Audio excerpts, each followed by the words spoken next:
Hello students, it's Anuradha ma'am here. Welcome to my YouTube channel Made Concept Easy. आज के video lecture में जो topic explain करने जा रही हूँ वो आपके कॉम्पिटिटिव एग्जाम के लिए बहुत इंपॉर्टेंट है। चाहे आप सीटेट की तैयारी कर रहे हो, नेट की तैयारी कर रहे हो या फिर बीएड की तैयारी कर रहे हो, हर एग्जाम में इस टॉपिक में से क्वेश्चन पूछा जाता है। आज के वीडियो लेक्चर में कोठारी कमीशन के बारे में सारी डिटेल मैं आपको प्रोवाइड करूंगी।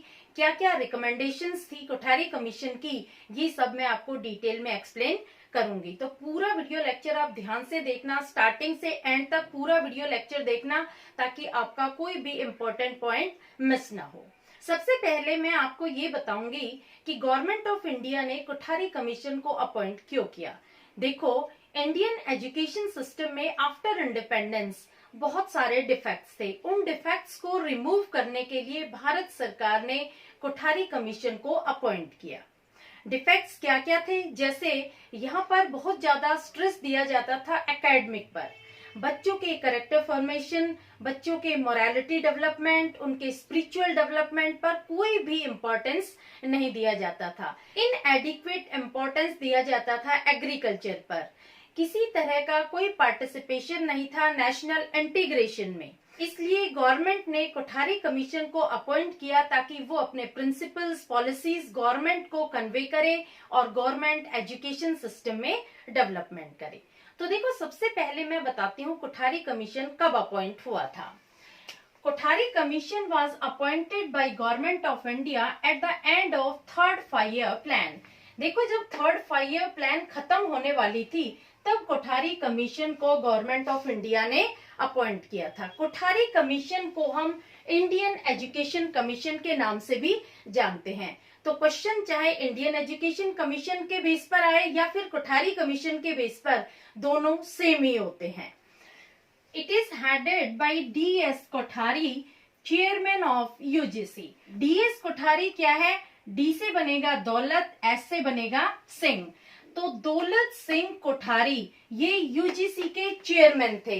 इनके नाम पर ही कोठारी कमीशन का नाम पड़ा है। कोठारी कमीशन दौलत सिंह कोठारी के नाम से ही जाना जाता है, इसलिए इस कमीशन को हम कोठारी कमीशन भी बुलाते हैं। देखो, इस कमीशन में 17 मेंबर्स थे। 17 मेंबर में 14 तो मेंबर थे, एक मेंबर सेक्रेटरी था, एक एसोसिएट सेक्रेटरी था और एक चेयरमैन। चेयरमैन आपको पता है दौलत सिंह कोठारी थे। इसके अलावा 14 मेंबर्स थे। एक मेंबर सेक्रेटरी था, उसका नाम था जेपी नायक। जो एसोसिएट सेक्रेटरी था उसका नाम था जेएफ मैकडुगल। और चेयरमैन आपको पता है, चेयरमैन थे डॉक्टर डी.एस. कोठारी। तो इस तरह से 17 मेंबर्स थे जो इस कमीशन में काम कर रहे थे। अब देखो, 17 मेंबर्स में से 5 मेंबर थे अदर कंट्रीज के, यानी इस कमीशन में एडवाइस लेने के लिए, सजेशन लेने के लिए यूनेस्को के मेंबर्स को भी इन्वॉल्व किया था। वो कंट्रीज कौन कौन सी थी? अमेरिका, इंग्लैंड, जापान, फ्रांस और रशिया। इन 5 कंट्रीज के मेंबर्स भी कोठारी कमीशन के मेंबर थे। यानी कोठारी कमीशन में सिर्फ इंडिया के मेंबर्स ने ही काम नहीं किया था, यूनेस्को के मेंबर्स भी यहाँ पार्टिसिपेंट्स थे। क्लियर? तो ये क्वेश्चन आ सकता है आपके लिए कि कौन कौन सी अदर कंट्रीज के मेंबर्स कोठारी कमीशन के मेंबर थे। तो आप ध्यान रखना, America, England, Japan, France and Russia. अब देखो, कोठारी कमीशन रिलेटेड है 1964 टू 1966। यानी कोठारी कमीशन ने काम शुरू किया था 1964 में और खत्म हुआ था इनका काम 1966 में। तो देखो, इन्होंने स्टार्टेड वर्क ऑन 2 अक्टूबर 1964। ये डेट आपको याद रखनी पड़ेगी कि काम कब शुरू किया। 2 अक्टूबर 1964। 2 अक्टूबर आप अच्छे से याद रख सकते हैं, गांधी जी का जन्मदिन होता है। और इन्होंने एजुकेशन मिनिस्टर को जो रिपोर्ट सबमिट की थी वो सबमिट की थी 29 जून 1966। यानी इन्होंने अपनी एक फाइल बनाई थी। उस फाइल में जो भी इनकी सजेशंस थी, जो पॉलिसीज थी, जो प्रिंसिपल्स थे, वो सारे डॉक्यूमेंट्स गवर्नमेंट को सबमिट किए थे 29 जून 1966। इनको 2 साल लगे थे काम कंप्लीट करने में, इसलिए दोनों ही डेट आपके लिए इम्पोर्टेंट है कि कब इन्होंने काम शुरू किया था और कब इन्होंने रिपोर्ट सबमिट की थी एजुकेशन मिनिस्टर ऑफ इंडिया को। क्लियर? तो ये डेट ध्यान रखना। 2 अक्टूबर 1964 को इन्होंने अपना काम शुरू किया था और 29 जून 1966 को इन्होंने रिपोर्ट सबमिट की थी, जो फाइनल रिपोर्ट थी। क्लियर? अब मैं आपको बताती हूँ रिकमेंडेशंस ऑफ कोठारी कमीशन। क्या रिकमेंडेशन दी कोठारी कमीशन ने अपनी रिपोर्ट में? गवर्नमेंट को इन्होंने कौन कौन सी पॉलिसीज, कौन कौन से प्रोसीजर्स बताए एजुकेशन सिस्टम में इंट्रोड्यूस करने के लिए। तो सबसे पहला आता है provision of free and compulsory education for children between 6 to 14 years of age. देखो, जिन बच्चों की उम्र 6 से 14 साल की है उनको फ्री और कंपल्सरी एजुकेशन के लिए इन्होंने बोला। जो आज भी बच्चों को फ्री एजुकेशन दी जा रही है वो कोठारी कमीशन की रिकमेंडेशन थी।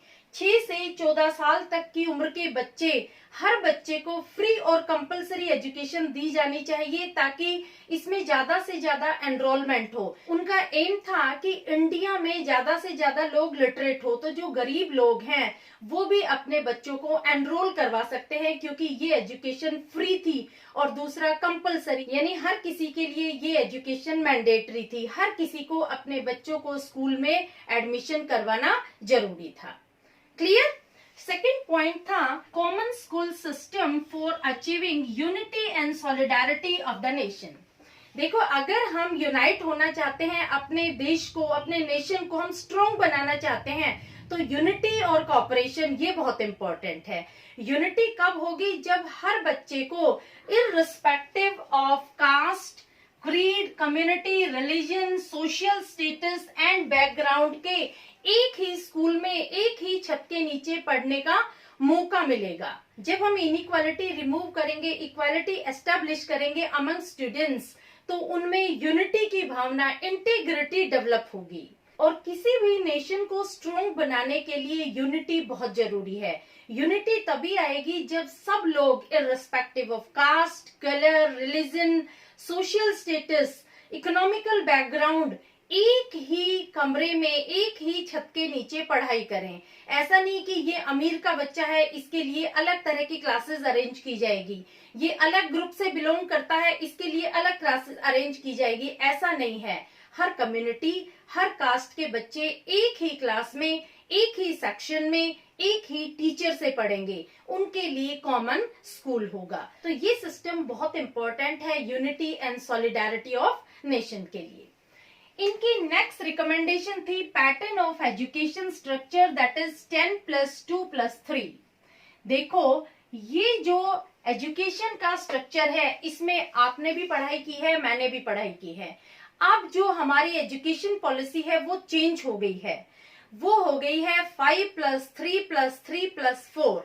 इस पर भी मैं वीडियो लेक्चर अपलोड करूंगी, लेकिन अभी मैं आपको बता रही हूँ कि ये एजुकेशन स्ट्रक्चर क्या था। देखो, ये जो पैटर्न ऑफ एजुकेशन स्ट्रक्चर है इसमें क्या होता है कि जो 10 साल की एजुकेशन होती है, यानी पहली से 10वीं तक जो हम पढ़ाई करते हैं, सबसे पहला पॉइंट तो ये है कि 6 साल से बड़ी उम्र के बच्चे को ही फर्स्ट क्लास में एडमिशन मिलेगा।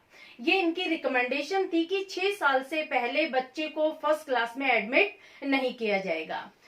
जो बच्चा 6 साल के बाद फर्स्ट क्लास में एडमिट होगा, उसके 4 साल बच्चों की लोअर प्राइमरी होगी, 3 साल की बच्चों की हायर प्राइमरी एजुकेशन होगी, इसके बाद 3 साल की सेकेंडरी एजुकेशन होगी, 2 साल की हायर सेकेंडरी एजुकेशन होगी और 3 साल का उनका डिग्री कोर्स होगा। 4 साल आपको लोअर प्राइमरी, यानी चौथी क्लास तक आप लोअर प्राइमरी में माने जाएंगे। उसके बाद 3 साल आपको हायर प्राइमरी, यानी जब आप 7th क्लास में पहुंचेंगे तब आपकी हायर प्राइमरी खत्म होएगी। इसके बाद 3 साल सेकेंडरी के, लोअर सेकेंडरी यानी 8th to 10th क्लास, 8वीं, 9वीं, 10वीं, ये आपकी सेकेंडरी एजुकेशन होगी। और 2 साल हायर सेकेंडरी यानी 11th और 12th। ये आप लोगों को अच्छे से पता है, 12th तक आप लोग स्कूल में इसी पैटर्न से पढ़े हैं। 3 साल का आपका डिग्री कोर्स होगा, यानी आफ्टर 12th आप 3 साल का डिग्री कोर्स करेंगे, चाहे आप बीए करें, चाहे बीकॉम करें, चाहे बीएससी करें, वो आपका 3 साल का कोर्स होगा। ये रिकमेंडेशन कोठारी कमीशन ने दी थी, इसी से आज तक हम पढ़ते आए हैं। अब 2020 में नई एजुकेशन पॉलिसी आ गई है 5+3+3+4, उस पर भी मैं वीडियो लेक्चर अपलोड करूंगी। इनका जो नेक्स्ट रिकमेंडेशन था emphasis on science and maths, इन्होंने साइंस और मैथ्स पर बहुत ज्यादा इंपॉर्टेंस दिया है। इन्होंने कहा है कि अगर हमें नेशन की प्रोडक्टिविटी इंक्रीज करनी है तो साइंस और मैथ्स इन दोनों सब्जेक्ट को हमें कंपलसरी करना होगा 10th क्लास तक। ये दोनों ही सब्जेक्ट बहुत इंपॉर्टेंट है, क्योंकि दोनों के बेस पर ही हम आगे डॉक्टर्स बना सकते हैं, इंजीनियर्स बना सकते हैं। दोनों ही सब्जेक्ट टेक्निकल लाइन और डॉक्टरी लाइन के लिए इंपॉर्टेंट है, इसलिए ये सब्जेक्ट तो इन्होंने कंपलसरी कर दिए कि हर बच्चे को साइंस और मैथ्स ये दोनों सब्जेक्ट कंपलसरीली पढ़ने होंगे 10th क्लास तक, क्योंकि नेशन की प्रोडक्टिविटी को इंक्रीज करने के लिए साइंस का ग्रेट इंपॉर्टेंस रहता है, इसलिए साइंस कंपलसरी है 1 to 10th class. Next point is social, moral and spiritual values. देखो, इन्होंने सिर्फ एकेडमिक पर ही ध्यान नहीं दिया, इन्होंने कहा कि बच्चों की सोशल, मॉरल और स्पिरिचुअल वैल्यूज में भी डेवलपमेंट होना चाहिए। सोशल डेवलपमेंट कैसे? बच्चों के अंदर यूनिटी, कोऑपरेशन की भावना डेवलप होनी चाहिए, उनके अंदर सोशल इंटरेक्शन की एबिलिटीज डेवलप होनी चाहिए। दूसरा जो मॉरल और स्पिरिचुअल वैल्यूज, इसमें आ गया बच्चों के अंदर ऑनेस्टी, ट्रूथफुलनेस, जस्टिस, फेयरनेस, इस तरह की जो क्वालिटीज हैं वो भी डेवलप होनी बहुत जरूरी है। बच्चों का कैरेक्टर फॉर्मेशन बहुत इंटीग्रल पार्ट है एजुकेशन का, इसलिए करिकुलम में इसको भी इंक्लूड करना चाहिए। Next point is vocational subjects and curriculum. इन्होंने इंपॉर्टेंस दिया वोकेशनलाइजेशन करने का। सिर्फ एकेडमिक नॉलेज ही इन्होंने इंपॉर्टेंट नहीं कही करिकुलम में, इन्होंने कहा वोकेशनल सब्जेक्ट्स भी इंक्लूड होने चाहिए सेकेंडरी और हायर सेकेंडरी क्लासेस में। वोकेशनल सब्जेक्ट में क्या होता है कि बच्चों को बहुत सारे कोर्स प्रोवाइड किए जाते हैं, उनमें उनको कोई भी कोर्स चूज करना होता है, जैसे वेब डिजाइनिंग है, प्लम्बिंग है, ऑटोमोटिव रिपेयरिंग है, टेलरिंग है। कोई भी कोर्स जिसमें बच्चा इंटरेस्टेड हो वो उस कोर्स को चूज कर सकता है। उस कोर्स से रिलेटेड सारे स्किल्स उस बच्चे को प्रोवाइड की जाती है, उस लाइन में उसको सारी एक्सपर्टीज प्रोवाइड की जाती है, ताकि बड़ा होकर वो अपना खुद का ऑक्यूपेशन स्टार्ट कर सके, वो इंडिपेंडेंट बन सके। इसलिए कोठारी कमीशन ने रिकमेंडेशन दी कि हमारे स्कूल करिकुलम में वोकेशनल सब्जेक्ट्स भी इंट्रोड्यूस होने चाहिए। Next point is introduction of work experience in school curriculum. देखो, ये जो वर्क एक्सपीरियंस है ये नई ट्रेंड है। इसका मतलब क्या हुआ कि स्कूल के दौरान ही आपको वर्क एक्सपीरियंस का सर्टिफिकेट भी मिलता है। इसमें क्या होता है कि जो हायर सेकेंडरी के स्टूडेंट्स हैं ये अपनी एकेडमिक स्टडीज के साथ साथ कुछ ऐसा नया करते हैं जिससे उनकी स्किल डेवलप होती है, उनको नया एक्सपीरियंस गेन होता है। जैसे किसी एनजीओ के साथ मिलकर वो सोशल वर्क करते हैं, किसी एक्स्ट्रा करिकुलर एक्टिविटीज में पार्टिसिपेट करते हैं, अपने कॉलेज फेस्टिवल को ऑर्गेनाइज करने के लिए वो पार्टिसिपेट करते हैं। तो इस तरह के एक्स्ट्रा वर्क के लिए उनको किसी तरह की कोई सैलरी प्रोवाइड नहीं की जाती, उनको वर्क एक्सपीरियंस का सर्टिफिकेट दिया जाता है। जब आप जॉब इंटरव्यू के लिए जाते हैं तो वो वर्क एक्सपीरियंस सर्टिफिकेट आपके सीवी के साथ लगता है, तो इंटरव्यूअर पर काफी अच्छा इन्फ्लुएंस पड़ता है। तो ये वर्क एक्सपीरियंस ये भी कोठारी कमीशन की रिकमेंडेशन थी, तो ये बहुत इंपॉर्टेंट है। कई बार इससे रिलेटेड क्वेश्चंस एग्जाम में पूछे जाते हैं। इसके बाद नेक्स्ट पॉइंट आता है अडॉप्टिंग 3 लैंग्वेज फॉर्मूला। देखो, ये बहुत इंपॉर्टेंट है। ये फॉर्मूला इसलिए डेवलप किया गया ताकि हम एक दूसरे से अच्छे से कम्युनिकेट कर सके। इस फॉर्मूले में क्या है कि 2 पार्ट में स्टेट को डिवाइड किया है। एक तो हिंदी स्पीकिंग स्टेट है और दूसरी नॉन हिंदी स्पीकिंग स्टेट है। जो हिंदी स्पीकिंग स्टेट्स है ये नॉर्थ इंडिया में आ जाती हैं, जैसे हरियाणा, पंजाब, यूपी, बिहार, राजस्थान, तो ये सारी हिंदी स्पीकिंग स्टेट्स हैं। जो नॉन हिंदी स्पीकिंग स्टेट्स है ये साउथ इंडिया में आ जाती है, जैसे चेन्नई है, कर्नाटका है, तमिलनाडु है, केरला है। ये सारी स्टेट्स हिंदी नहीं बोलती। तो इन दोनों में कम्युनिकेशन नहीं हो सकता। जो नॉर्थ की स्टेट है और साउथ की स्टेट है, इनमें कम्युनिकेशन बहुत डिफिकल्ट हो जाता है। कम्युनिकेशन को इजी बनाने के लिए कोठारी कमीशन ने 3 लैंग्वेज फॉर्मूला इंट्रोड्यूस किया था। क्या था ये 3 लैंग्वेज फॉर्मूला? देखो, कोठारी कमीशन ने कहा दोनों स्टेट से कि सबसे पहले आप अपनी मदर टंग चूज करो। तो सबने अपनी अपनी मदर टंग चूज की। जो नॉर्थ की स्टेट थी उन्होंने हिंदी को चूज किया, और जो साउथ की स्टेट थी उन्होंने तमिल लैंग्वेज को एज मदर टंग चूज किया। अब देखो, इनकी तो हिंदी लैंग्वेज है और इनकी तमिल, तो यहाँ जो बच्चा हिंदी में पढ़ता है वो तमिल नहीं बोल सकता, और जो बच्चा तमिल में पढ़ाई करता है वो हिंदी नहीं बोल सकता। तो यहाँ कम्युनिकेशन डिफिकल्ट हो गया, एक दूसरे से कम्युनिकेट नहीं कर सकते। तो कम्युनिकेशन प्रोसेस को इजी करने के लिए सेकेंड लैंग्वेज के लिए कोठारी कमीशन ने कहा कि आपकी सेकेंड लैंग्वेज वो होगी जो आपकी फर्स्ट लैंग्वेज नहीं होगी। तो यहाँ सेकेंड लैंग्वेज इंट्रोड्यूस की इंग्लिश। तो देखो, इंग्लिश में अब दोनों एक दूसरे से कम्युनिकेट कर सकते हैं, क्योंकि जो नॉर्थ इंडिया के लोग थे उनको भी इंग्लिश में पढ़ाया जा रहा था, और साउथ इंडिया के लोग थे उनको भी इंग्लिश में पढ़ाया जा रहा था। तो यहाँ पर कम्युनिकेशन प्रोसेस इजी हो गया। लेकिन इंग्लिश एक फॉरेन लैंग्वेज है, उस पर पकड़ करना इतना इजी नहीं है, इसलिए अब भी कम्युनिकेशन प्रोसेस प्रॉपर नहीं हुआ। लेकिन कम्युनिकेशन पॉसिबल हो गया, क्योंकि दोनों ही स्टेट में इंग्लिश में पढ़ाया जाने लगा। फिर इन्होंने तीसरी लैंग्वेज इंट्रोड्यूस की कि आप लोग वो लैंग्वेज चूज करो जो आपकी फर्स्ट 2 लैंग्वेज ना हो। यानी वो चाहते थे कि जो नॉर्थ इंडिया के लोग हैं वो साउथ की लैंग्वेज चूज कर ले, और जो साउथ इंडिया के लोग हैं वो नॉर्थ इंडिया की लैंग्वेज चूज कर ले। लेकिन हिंदी स्पीकिंग स्टेट ने चूज की संस्कृत एज थर्ड लैंग्वेज। इन्होंने भी थर्ड लैंग्वेज, रीजनल लैंग्वेज को चूज किया। कन्नड़ा, मलयालम, कोंकणी, कोई भी लैंग्वेज जो कॉन्स्टिट्यूशन में एनलिस्टेड है, इन्होंने भी हिंदी को चूज नहीं किया। तो यहाँ भी 3 लैंग्वेज हो गई, हिंदी, इंग्लिश, संस्कृत, और यहाँ भी 3 लैंग्वेज हो गई, तमिल, इंग्लिश और कन्नड़ा या मलयालम, कोई भी लैंग्वेज जो उनकी रीजनल लैंग्वेज थी। तो तीनों लैंग्वेज में इंग्लिश ही एक ऐसी लैंग्वेज है जिसमें नॉर्थ इंडिया के लोग साउथ इंडिया से और साउथ इंडिया के लोग नॉर्थ इंडिया से इंटरैक्ट कर सकते हैं। क्लियर?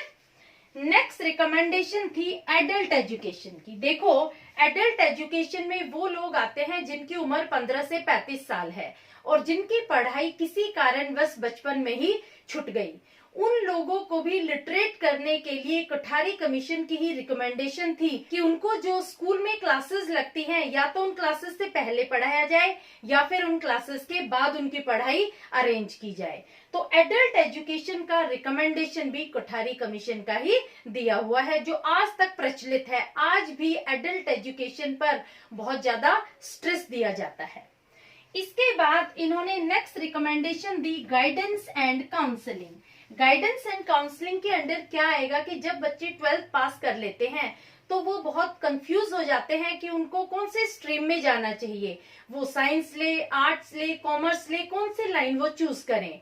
उनके लिए प्रॉपर काउंसलिंग का अरेंजमेंट भी स्कूल करिकुलम में ही रिकमेंड किया गया कोठारी कमीशन के द्वारा। ये सारे इंपॉर्टेंट पॉइंट्स थे जो कोठारी कमीशन ने रिकमेंड किए थे एजुकेशन सिस्टम को इम्प्रूव करने के लिए। आज तक ये सारी पॉलिसी, सारे प्रिंसिपल्स हम फॉलो करते हैं। इन्होंने जो जो पॉइंट्स दिए हैं वो सारे पॉइंट्स आज तक एजुकेशन सिस्टम में कंसिस्टेंटली फॉलो किए जाते हैं। इसी वजह से आज इंडिया का लिटरेसी रेट काफी हाई है। क्लियर? देखो, इनका यही एम था कि पूरे राष्ट्र की, पूरे नेशन की एक समान एजुकेशन हो, किसी के साथ किसी तरह की कोई इनइक्वालिटी ना हो, क्योंकि एजुकेशन सिस्टम ऐसा होना चाहिए जहां पर हर इंसान को इक्वल अपॉर्चुनिटी मिले अपने डेवलपमेंट के लिए। उसकी पर्सनालिटी डेवलप तभी होगी जब इक्वालिटी होगी, किसी तरह का कोई डिस्क्रिमिनेशन नहीं होगा। तो ऐसा एजुकेशन सिस्टम रिकमेंड किया था कोठारी कमीशन ने, जो आज तक हम फॉलो करते आ रहे हैं। होपफुली आपको सारे पॉइंट्स क्लियर हो गए होंगे। Please like it, subscribe it and share it to your friends. Okay, thank you.